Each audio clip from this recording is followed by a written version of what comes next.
With talking about the news headlines of the week, as we are joined again by Will Richmond, the digital city editor over at the Herald News in downtown Fall River. Hey, Will, how are you? I'm good, Keith. How's it going today? Good, good. A lot more on our plate. Let's get right to our top story, which we'll have more on a little bit later. The school committee this week voted to approve a school department budget for the coming year of $137.3 million. $3.7 million below what they considered originally the school department level funding. What's the machinations of this, Will? I guess let's talk about what happens next. It'll go to the mayor and then to the city council, I would assume. Well, the next step in the process is a public hearing will be held on the budget, I believe May 23rd. This will provide the public the opportunity to weigh in on that formally proposed number you just mentioned. And allow them to offer their take on what should be cut, what should be kept, make their in the budget overall. I can't imagine there'll be many that come out to pitch decrease in it, but you never know. And then after that process, the budget, that number gets formally sent to the mayor's office. Though the mayor does not have to put that number in the municipal budget. So the mayor is at his discretion to put the number he feels is most responsible to balance the overall municipal budget, which includes both the school side and all municipal expenses as well. Now, was the mayor at the meeting last night, and did he vote for this? To be honest, I'm not sure if he was at the meeting last night. I haven't had a chance to catch up with the reporter who attended last night's meeting, so I'm not sure if he was there or not. But I know the mayor has said, especially in a meeting that he held with Fall River teachers last week, that he is aiming for funding it at 100% of net school spending, which is below the number that was approved last night. All right, that's about, I believe, 133 million or so. Yeah, approximately in that area. Yeah, so if that's the mayor's feelings, there'll probably some more cuts that will be coming forward on the school department. And then, of course, when the mayor presents his full budget to the city council, this will be just one part of it. But as you said, the mayor does have the opportunity to make further cuts. So we'll be following this as it goes along, but another step forward for the school department. And some of the things that were cut, Will, in this budget had to do with longer extended day services, and also a program called Gateway to College, which introduces high school students who are having a difficult time getting through their high school careers, taking courses here at BCC to help them with that transition. So those appear to be the two biggest cuts from last week. Yeah, those two have certainly been identified. They have said that they will allow the current students in the Gateway to College program to complete their work, but they will not take on any new students. And as for the extended learning time, they're not looking to wipe it out completely, but it will be shortened at schools that do employ it. All right, so obviously we'll have more when it becomes available. All right, next up, Will, the mayor of Fall River, Mayor Jazio Correa, just came back from a trip to the Azores. And, you know, whenever we see or hear about a mayor or any local politicians, not just in Fall River, happen to go away, especially overseas on a trip, a lot of questions come up. How was it paid for? What's the purpose? This is really nothing new. Mayors in the past have gone to the Azores on an economic development mission, and this one wasn't any different, and from what we understand was actually picked up by the government of the Azores. Right. Like you said, it's not unusual that mayors have gone over to the Azores. The local legislative delegation seems to make an at least annual trip over there, typically in the spring. So the bonds between Fall River and the Azores are certainly strong. Everyone in the area is pretty well aware of that. So as mayor, this is his first trip over there. He came at the invite of the president there in the Azores. The next question is what comes from this, and that's something that time will tell. Right, but there's always those who will like to question how was this paid for? Were there any city dollars involved? And from what we understand, based on the Herald News reporting, that this was just, again, paid directly by the government of the Azores, which I think they've done in the past for previous mayors. Correct. I believe that is the case as well. All right.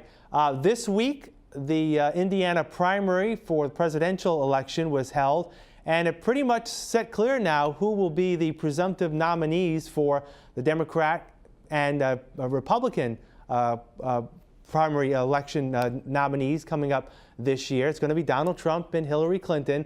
But the Herald News has put a story today about the fact that this November, Fall River voters will have an opportunity for extended voting. Talk about that. Yeah, the final details are still to be worked out, but it appears beginning this fall, voters will be able to go and cast their ballots about up to 2 weeks in advance of the actual election date. Like I said, the Board of Elections commissioners will still be trying to determine where exactly that will take place, who will oversee the process. And they are also looking to get a Saturday involved in that schedule as well to allow people to come on the weekend. So, this is aimed to increase voter turnout, give people more options for voting. One thing that's very important to know is that the votes that are submitted prior to Election Day are not tabulated on the day they are submitted. They will not be tabulated until until Election Day itself. So there'll be no hints in terms of where voters stand on issues going into this. Now, this is part of a new state law that allows communities to do this. It's not required, is it? Is it just a recommendation that communities can extend their voting period? Yeah, I believe the state wants to provide the opportunity, but at the same time, not put the financial burden on towns to do it if they're unable to. So, I think for a place like Fall River that has a dedicated elections office, it makes a lot more sense. And any reason why this was not done for the presidential primary and why it won't be done for the state primary coming up in September? Not sure of that reason. It may have just been a matter of timing in terms of when the law was passed and implementation. So, but I think the aim as well is, especially this year and at least locally, the September election is looking to be a fairly quiet primary. And certainly November is when, with the presidential, you expect a large turnout, and that's the time you really want to offer the options for voting. Right. So you'll have an opportunity in November, which is traditionally during a presidential year is usually a well-attended election, usually a decent turnout for the presidential election. So you'll have a little more time to make your voice heard. All right, finally, Will, before we go on to what's coming up in the Herald News, interesting story over the past week and a half or so. Local high school students falling ill due to the consumption of seeds and potentially the perception and the outcome of that consumption. Durfee High School had its junior prom about a week and a half ago, about a week ago now, I guess, in Westport and Dartmouth at Rachel's Lakesider, and 6 to 8 students became ill over that. And I guess it's something that students have done for quite some time. I don't remember doing it. I never did it as a student, but it seems to be an issue that local police departments are now confronting. Yeah, it's certainly, this was new to me hearing about it yesterday, but certainly it seems that it does trace back to the past, and there has been previous use of it. And even doing some Google searches yesterday to try to get a little background on this, a simple Google search of the names of the seeds immediately came up with links to how they can be used as hallucinogenics and that kind of thing. So it's not as uncommon as it may appear. But in the case locally, police have become concerned enough that at least Somerset police went to the Home Depot in that town and asked them to at least take the seeds off the shelves. They are still for sale. You just have to ask for them, which may be important in case your mom wanted some morning glories for Mother's Day this weekend. But yeah, a new health concern.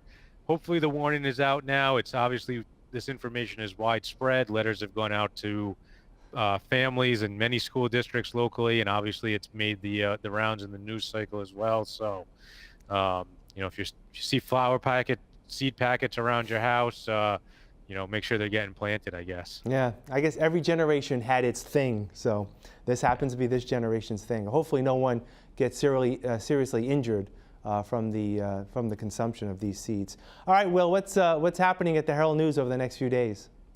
Coming up this weekend, we're taking a look at the recent sort of explosion in the efforts to build market rate housing here in Fall River. You have the work being done over at Commonwealth Landing.